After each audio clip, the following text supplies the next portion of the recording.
और जगह मिलना चाहिए और कहीं कोई दिक्कत नहीं है।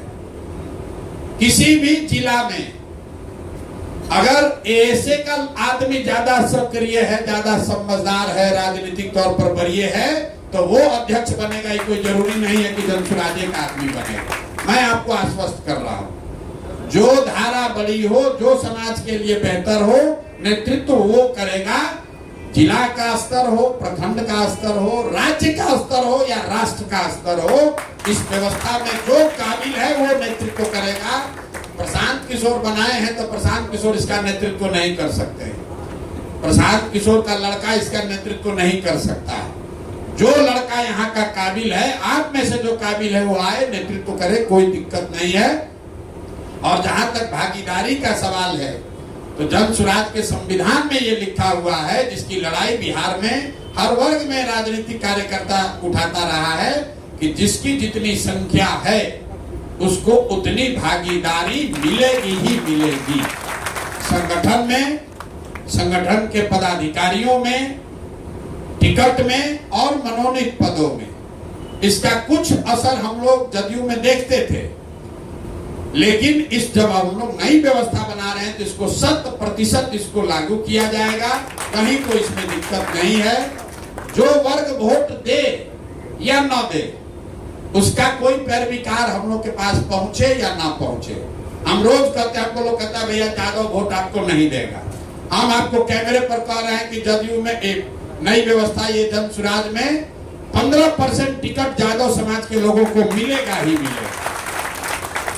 अरे भाई, वोट तो किसी पार्टी को 100% आदमी नहीं दे सकता है, किसी को 100% वोट नहीं आया। तो हम लोग जो अगर अपने को इसका अगुवा बता रहे हैं, हम लोग अपनी ओर से गलती नहीं करेंगे। वोट देना नहीं देना वो समाज का बात है। अगर 35% अति पिछड़ा है तो 70 सीट अति पिछड़ा को मिलेगा ही मिलेगा, कहीं कोई उसमें दो मत नहीं है। और अति पिछड़ा के अंदर जो जातियां हैं, उनका भी जहां तक हो सकेगा उनके आबादी के हिसाब से उनको जगह दी जाएगी।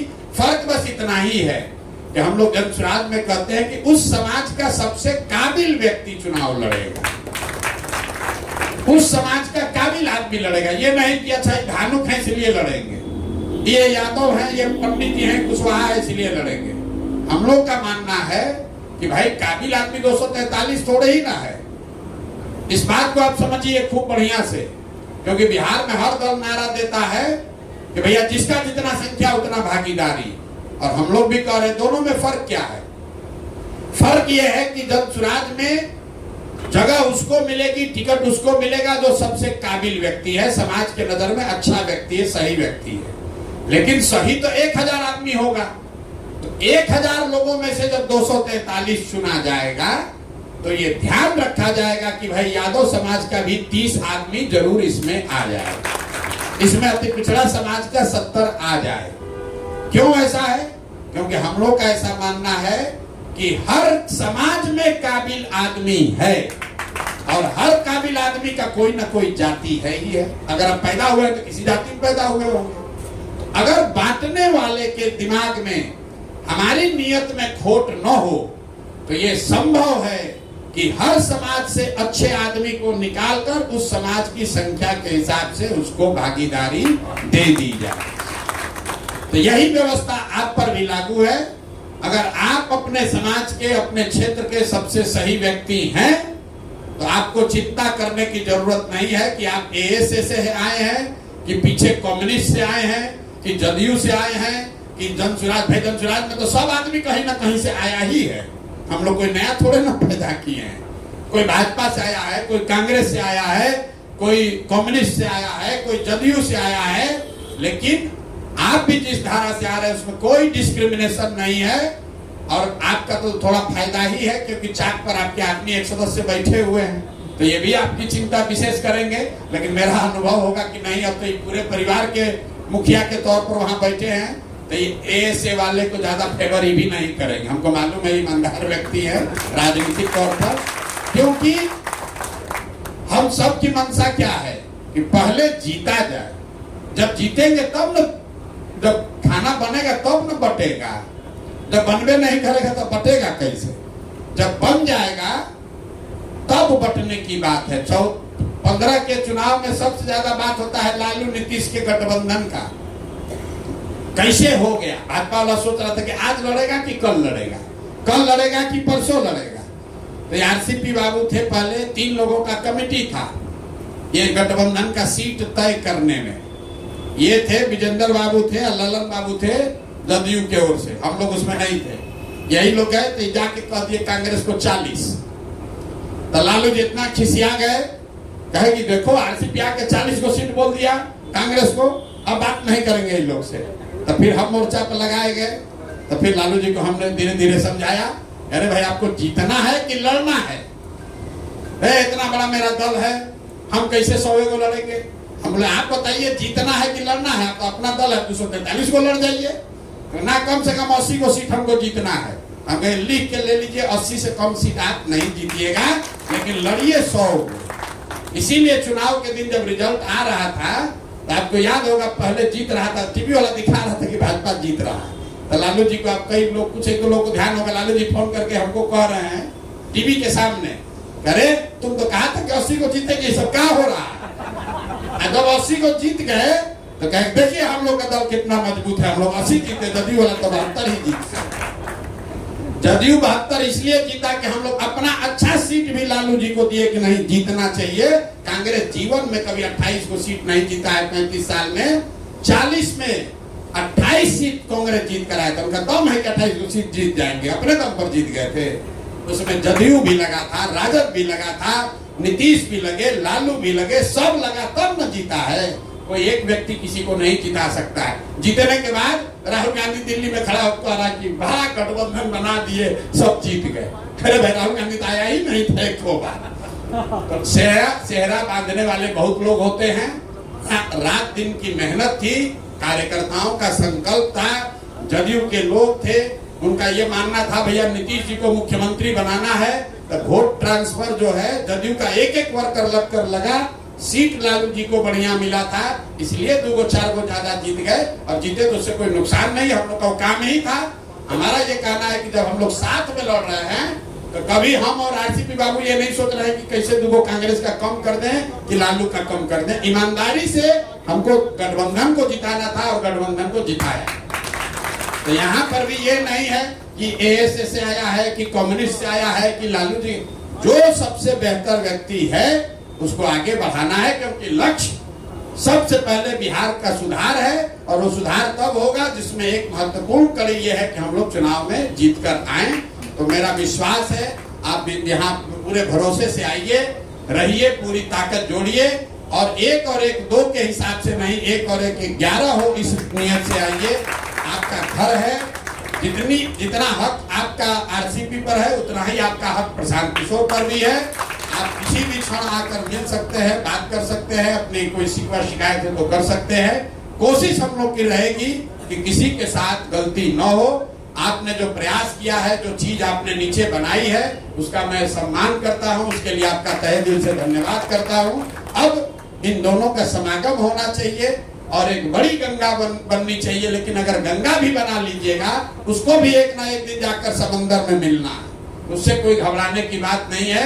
हम लोग को बिहार में बहुत अच्छा भी समय है, ये मत घबराइए कि अब समय नहीं है। 4 महीना चुनाव में ईमानदारी से काम करने के लिए लोग लग जाए तो आंधी हो सकता है 4 महीना में। बहुत आदमी अभी से कह रहे हैं भैया तो समय कहा, तो चुनाव आ गया। अरे भैया हम लोग जब मई में आए थे यहाँ तो हमको पहले पत्रकार लोग से नीतीश जी मिलवाए तो कहाँ समय है, क्या आके क्या कर लीजिएगा। तो भाजपा में तो विभाग सब सुशील मोदी जी बांट दिए कि कौन परिवहन मंत्री बनेगा, कौन स्वास्थ्य मंत्री बनेगा। कल अभी भाजपा के कार्यालय में झगड़ा हुआ है, 2 आदमी तय नहीं कर पा रहा था कि किसको कौन विभाग मिलेगा। सर्वे हुआ तो हम लोग 8% पीछे थे। CSDS का सर्वे आया, 8% महागठबंधन पीछे था। लेकिन आप लोग इस बात के गवाह हैं, पत्रकारों को छोड़िए, आप लोग उस युद्ध में योद्धा थे। जून, जुलाई, अगस्त, सितंबर आते आते 4% पीछे रह गए। अक्टूबर में जब चुनाव शुरू हो रहा था 4% हम लोग पीछे थे। CSDS इंडियन एक्सप्रेस का रिपोर्ट देख लीजिए। आज जब चुनाव का परिणाम आया तो 5% बढ़त लेकर 9% लास्ट के 1.5 महीना में बदल गया।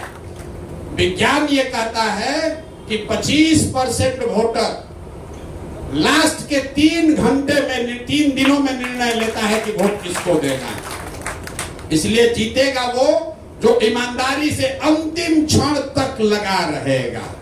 देखते ना वनडे क्रिकेट में लास्ट ओवर तक जो बना हुआ है तो अंतिम में लाके ठोक दिया 18 रन, कहानी खत्म। कहता तो हार गया। हम लोग कैसे कहते हैं धोनी बढ़िया फिनिशर है, घबराना नहीं है, लास्ट का बचा के ले गया। पहले आपको जीत के करीब पहुंचना है, फिर गियर बदलना है। आप उस रफ्तार से कई आदमी का आप सोच सकते हैं 48वां ओवर में धोनी अगर 20 रन मार सकता है तो 40वें ओवर में क्यों नहीं मारा? अरे भाई वो 18 रन 20 रन हर ओवर में आप नहीं मार सकते हो, लास्ट में ही मारा जा सकता है। उतनी ताकत लास्ट में ही लगाई जा सकती है। तो अभी हम लोग अपना 30-35 ओवर का खेल लिए। अब अगला 10 ओवर हम लोग और अभी जीत के करीब पहुंचेंगे और फिर अगस्त जुलाई आने दीजिए, इसका गियर बदलेंगे तो हर जगह हर गांव में आपको खाली जनसुराजे सुबह से शाम तक दिखेगा। ठीक है, तो आप सभी को बहुत बहुत शुभकामना। बिल्कुल अपना समझकर इसको आगे बढ़िए और बिहार में व्यवस्था बदलेगी ही बदलेगी। और अगर बिहार में ये हो गया तो हम ये नहीं कहते कि हम झारखंड जाएंगे या कि छत्तीसगढ़ जाएंगे। आप लोग सब राजनीतिक आदमी हैं, पूरा देश मान रहा है कि ये नहीं संभव है, बिहार में कोई नई व्यवस्था नहीं बन सकती है। जिस दिन हम लोगों ने बिहार में इस व्यवस्था को बना दिया, पूरा देश अपने आप नतमस्तक होकर कहेगा कि भैया यही आगे चलने का रास्ता है। आप सबका हृदय से फिर से बहुत बहुत धन्यवाद। अब आरसीपी साहब का मार्गदर्शन और बात सुनिए और इन पर बोझा बढ़ गया है। अब आपको भी इनको चलाना है, जो जनसुराज में जुड़ा है उसको भी चलाना है। हम इनको सुबह बता रहे, सुबह उठते हैं तो हर 25, 30, 40, 50 को कंप्लेने खाली रहता है। ए भैया हम छोड़कर जा रहे हैं, हमको गाली दे दिया। ए भैया ये फलाना को संगठन चलाना बहुत टेढ़ा काम है। नीतीश बाबू कभी संगठन चलाए हैं? लालू जी कभी संगठन बनाए हैं जीवन में? संगठन बनाना इसीलिए ना भाजपा वाला लोगों को पटक देता है, क्योंकि भाजपा में कई लोगों ने 2-3 पीढ़ियों में भाजपा ने जो नेता नहीं खाली संगठन का ही काम करता है। संगठन बनाना बहुत धैर्य का काम है और बहुत ज्यादा परिश्रम का काम है। आरसीपी बाबू आए हैं तो इससे सबसे ज्यादा अगर कोई खुश है, सबसे ज्यादा आराम में अगर कोई फील कर रहा है तो प्रशांत किशोर फील कर रहे हैं। तो हमको मालूम है कि ये आदमी जो क्षमता है ये कर सकते हैं। अब ये पूरा बोझा इन पर हम डाल सकते हैं। तो अब ए से भी चलाए और जब चुनाव भी चलाए, सबका झगड़ा निपटाए तो बहुत बढ़िया है। बहुत बहुत धन्यवाद।